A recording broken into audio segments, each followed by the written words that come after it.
Stop faking it for attention. That's what my brother Mason shouted before he shoved the handles of my wheelchair, tipping it forward and sending me crashing onto the floor in front of everyone. Laughter filled the living room. Our relatives, glasses raised, exchanged awkward chuckles like it was all part of some twisted family game. I stayed still. My palms burned. My head rang. But the worst pain wasn't physical. It was the humiliation of watching my own bloodline smirk at my suffering. Hi, my name is Clara Reynolds. I'm 27 and 6 months ago a car accident fractured my spine. I was told walking again would take at least a year. Maybe never. But tonight none of that mattered. What mattered was that the people I loved most had turned my pain into entertainment. Mom hurried over, pretending to scold Mason through laughter. He didn't mean it, honey. Don't be dramatic.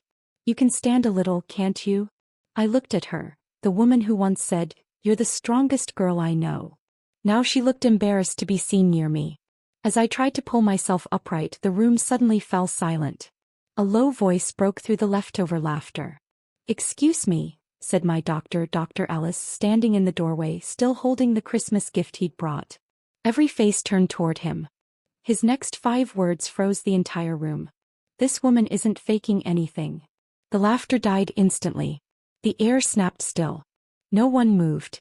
Dr. Ellis stepped forward, his tone even but sharp enough to cut glass. "Clara's condition is real. Severe spinal trauma, confirmed by imaging and months of therapy. You might want to be careful before mocking something you don't understand." Mom blinked rapidly, her glass trembling in her hand. "Doctor, this is a misunderstanding. Mason was just assaulting his sister," Dr. Ellis interrupted. "And if she'd fallen differently, she could have refractured her spine." "That's not a misunderstanding, Mrs. Reynolds. That's neglect." All eyes swung to Mason. His smirk vanished, replaced by a ghostly shade of panic. I didn't mean to hurt her," he muttered. "She's been walking a little." "I thought." "You thought wrong," I said quietly. "You thought my suffering was optional." The room felt smaller, suffocating. Someone switched off the Christmas music. The smell of roasted turkey mingled with tension. Dr. Ellis knelt beside me, his voice gentler now. "Clara, you shouldn't be here in this state. I told you to rest, but I can see why you came." "They said I was overreacting when I wanted to stay home," I whispered. He sighed and helped me back into my wheelchair. "Maybe now they'll understand what you've been carrying, and what they've broken." As he stood, his gaze swept across my frozen family. "I'll be filing a report for her protection." Mom dropped her glass. It shattered on the floor, just like their image of perfection. The sound felt like the perfect ending to the illusion I'd lived in for years. No one spoke. Dr. Ellis handed me my coat and turned to my parents. "I've documented every visit, every setback Clara's had, including the emotional stress contributing to her delayed recovery. You'll be hearing from the hospital board." Mom's voice trembled. "Doctor, please, we're a family. There's no need to blow this out of proportion." "It became out of proportion," he said flatly, "when your son turned her disability into a performance." Mason snapped back to life, jaw tight. "She's always had you fooled. She milks her injuries for pity." That was it. I turned my wheelchair fully toward him. "You want the truth, Mason? The night of the accident I was driving to pick you up. You'd been drinking again. I lost control trying to avoid a deer. And while I was learning how to sit, stand, and feed myself again, you were too busy pretending I did it for attention." His face drained of color. Dr. Ellis stared him down with a glare so cold even Mom stepped back. "You might want to watch your words, son. Reckless endangerment doesn't vanish when someone finds their voice." I took a steady, trembling breath. "Let them laugh again if they want. Because next time it won't be in my house or under my roof." Dad finally spoke, voice barely above a whisper. "You're leaving." I smiled faintly. "No, Dad. You're losing me." And with that I wheeled myself toward the door. This time no one dared to follow. By the next morning I had already packed. The Christmas lights still blinked in the living room as I rolled past them, cheerful, oblivious, pretending the night before hadn't split us apart. On the dining table I placed a sealed envelope addressed to the Reynolds family. Inside, no apology, no plea for understanding. Just documents, hospital reports, police statements, and a formal declaration transferring my legal and financial independence. signed by Dr. Ellis and the Rehabilitation Board. 4 months, I'd been working quietly to separate my guardianship and reclaim full control of my medical and financial rights. Last night merely accelerated the plan. By the time they woke, the system they used to control me, my insurance, therapy payments, even the medical trust Grandpa left me, would be under my name only. As I set the envelope down, I whispered, "Merry Christmas." A soft knock startled me. Dr. Ellis stood in the doorway holding a cup of coffee. "Leaving early?" he asked. "Before they wake up? Before they start pretending to care," I said. He smiled faintly. "You did the right thing. You're not running away, you're reclaiming peace." "I know," I said quietly. "It just hurts that peace had to come from walking away from my own family." He placed a hand on my shoulder. "Sometimes love isn't about staying. It's about showing them the cost of losing you." I nodded. Then I wheeled myself out the door, leaving behind the only home that never felt like one. They wanted to call me a liar. By morning they'd learn what truth really looked like, signed, sealed, and notarized. 2 days later I got a message from Mom. "Claire, we need to talk. Please come home. Your father's upset." Mason didn't mean it. For the first time in my life I didn't respond, because I didn't have to. That same afternoon they got their visit, just not from me. Dr. Ellis arrived with a social worker and a police officer. The officer's voice was calm but firm. "We're conducting a wellness and negligence follow-up based on last week's hospital report. We'll need your cooperation." Mom's voice wavered. "This is ridiculous. We're her family." "Exactly," the officer replied. "That's why it's so concerning." When Mason tried to argue, the social worker raised her hand. "The report includes medical neglect, verbal abuse, and emotional manipulation, all corroborated by a witness and digital communication records." My brother's face went slack. "She wouldn't do this to us." Mom sank into the couch. "What did she tell them?" Dr. Ellis, composed as ever, replied, "Only the truth. The kind that's been ignored for far too long." By the time they realized what was happening, the officer had already collected their statements. Mom begged him to call me to convince me to fix this. He simply replied, "It's not up to her anymore. It's in our hands now." When I got the update that evening, I didn't smile. Not exactly. But for the first time I felt something I hadn't in years. Relief.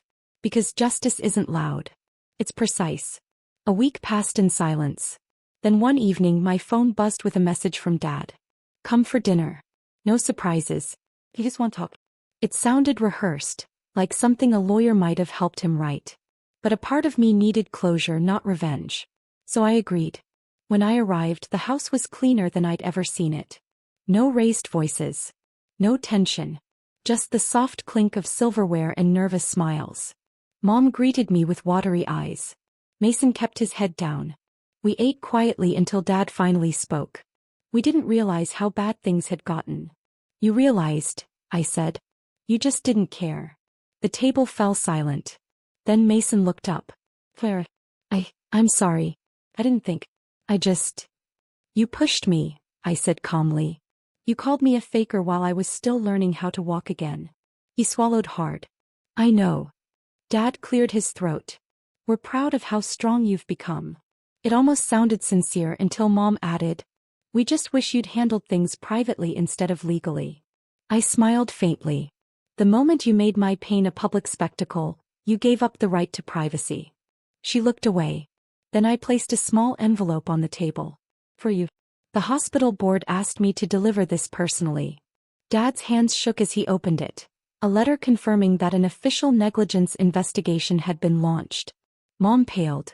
Mason froze. And I simply said, "I didn't come for closure. I came to make sure you read it while I was here to see your faces." 3 weeks later the results came in. I didn't have to imagine their reaction. Dr. Ellis called me personally. "The board completed their review," he said, steady and calm.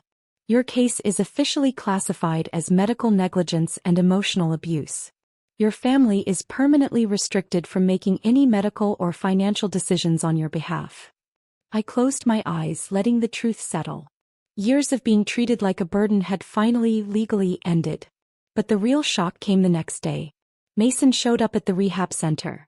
No arrogance, no jokes. Just a trembling man holding a folded sheet of paper. "I wrote something," he said softly. You don't have to forgive me, but I needed you to know I understand now. He handed me the letter. Messy, raw, real. In it, he described how he'd watched our parents treat pain as weakness his whole life, and how it took seeing me stand against them for him to understand what strength actually looked like. I was cruel because it was easier than admitting I was jealous, he wrote. I didn't cry. Not this time. I just looked at him and said, don't say sorry. Be different. He nodded, eyes red. I'm trying. As he left, Dr. Ellis approached quietly. You know, he said, most people spend years waiting for validation from the ones who hurt them. You made them validate your strength through consequence. I smiled faintly. I didn't need them to say I mattered. I just needed them to understand why I always did. Spring came early that year. The air felt lighter. Not because my legs had fully healed, but because my heart finally had. It had been 4 months since that Christmas Eve and my life had transformed. I'd completed my rehabilitation program, joined a foundation for young accident survivors, and even started mentoring others learning to walk again. At the foundation's fundraiser dinner, I was invited to speak. When I rolled up to the podium, the room hushed. Cameras flashed. Lights dimmed. But I wasn't nervous. People often ask me what strength looks like, I began. It's not loud. It's not cruel. It's choosing yourself when others laugh at your pain, and teaching them without hatred that respect is not negotiable. Then I spotted familiar faces at the back of the hall. My parents and Mason.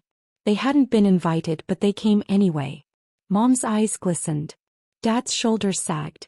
Mason offered me a faint smile, and for once it didn't hurt to see them. After my speech, the audience rose in applause. I wasn't the broken girl in a wheelchair anymore. I was a woman who had reclaimed her dignity and in doing so, made them face what they had destroyed. Later that night, Mason approached me. Your speech made Mom cry, he said. Good, I whispered. Maybe she finally heard me. As I left the hall, the city lights glinted off my wheelchair's frame, my silent crown of resilience. They took everything that made me human and mocked it. So I made them watch as that humanity built a life they could never destroy.